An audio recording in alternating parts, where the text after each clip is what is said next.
आज हम बात करने वाले हैं पेरियोडोंटल डिजीज में एड्स का क्या इफेक्ट होता है। तो यदि हम देखें तो एड्स से एड्स से इन्फेक्टेड पेशेंट्स जो होता है उसमें प्रोटोजोआ, फंगल और वायरस पैथोजन जो होते हैं, वायरल पैथोजन जो होते हैं वो डिजीज कॉज करने के चांसेस ज़्यादा होते हैं। एचआईवी पॉजिटिव पेशेंट्स जो होते हैं, एचआईवी पॉजिटिव पेशेंट वो डिजीज कॉज करते हैं, इनकैप्सुलेटेड बैक्टीरिया के द्वारा डिजीज कॉज करते हैं। अब ये इनकैप्सुलेटेड बैक्टीरिया जो होते हैं क्लेबिसेला, साल्मोनेला, स्ट्रेप्टोकोकस और कंपाइलोबैक्टीरिया हो सकते हैं। तो हमने क्या बात की? हमने ये बात की कि पेरियोडोंटल डिजीज में एड्स का क्या रोल है। तो सबसे पहले हम बात करें तो एड्स के जो पेशेंट होते हैं उसमें प्रोटोजोआ, फंगस और वायरस के इन्फेक्शन होने के चांसेस ज़्यादा होते हैं। एचआईवी पॉजिटिव पेशेंट जो होता है, एचआईवी पॉजिटिव पेशेंट जो कि इनकैप्सुलेटेड बैक्टीरिया के द्वारा इन्फेक्टेड हो सकता है, वो इनकैप्सुलेटेड बैक्टीरिया कैम्पाइलोबैक्टीरिया, क्लैबिसेला, साल्मोनेला, स्ट्रेप्टोकोकस हो सकते हैं। अब यदि हम बात करें तो क्लासिफिकेशन क्या क्या होती हैं। तो सबसे पहला क्लासिफिकेशन एचआईवी एसोसिएटेड जिंजिवाइटिस, दूसरा होता है HIV associated periodontitis, HIV associated necrotizing gingivitis, HIV associated necrotizing stomatitis. इसका मतलब ये होता है इस classification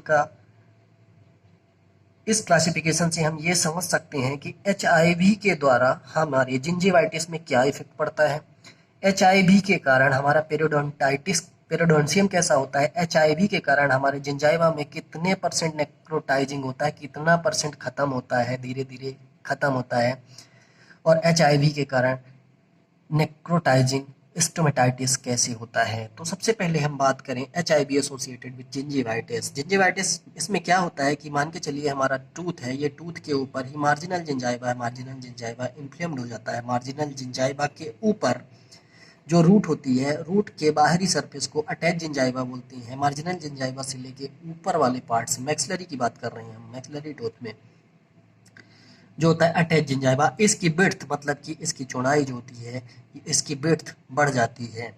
HIV associated periodontitis, periodontitis में क्या बात करते हैं, पैरिया रोग होने के चांसेस बढ़ जाते हैं। लॉस ऑफ अटैचमेंट, जिंजाइवा का अटैचमेंट घटने लगता है और एल्वुलर बोन में पेन होने के चांसेस बढ़ते हैं। एचआईवी एसोसिएटेड नेक्रोटाइजिंग जिंजिवाइटिस, ये मान के चलिए हमारा टूथ है, टूथ के ऊपर ये हमारा मार्जिनल जिंजाइवा है, धीरे धीरे ये नेक्रोस टिश्यू में कन्वर्ट होने लगता है। एचआईवी एसोसिएटेड नेक्रोटाइजिंग स्टोमेटाइटिस भी देखा जा सकता है। अब हम आगे बात करने वाले हैं oral lesion associated with HIV infection. हमारे ओरल मतलब मुंह के कौन कौन से घाव हो सकते हैं एचआईवी के इन्फेक्शन के कारण। तो मैंने इसको 3 कैटेगरी में डिवाइड किया है। पहली कैटेगरी होती है ग्रुप 1, ग्रुप 2, ग्रुप 3।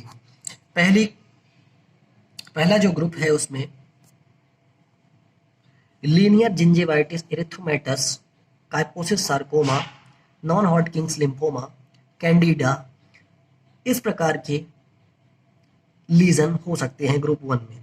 ग्रुप 2 में यदि हम बात करें तो salivary gland disease, salivary gland में डिजीज हो सकती है, वायरल इन्फेक्शन हो सकती है, hyper pigmentation of oral cavity, bacterial infection in oral cavity, इनके द्वारा इन्फेक्शन हो सकते हैं। ग्रुप 3 में यदि हम बात करें तो ग्रुप 3 में बैक्टीरियल इन्फेक्शन हो सकता है, कैंडिडा हो सकता है, एप्थस अल्सर होने के चांसेस बढ़ जाते हैं, स्टोमेटाइटिस हो सकता है, ऑस्टियोमाइलिटिस भी ग्रुप 3 में ओरल लीजन कर सकता है एचआईवी के कारण।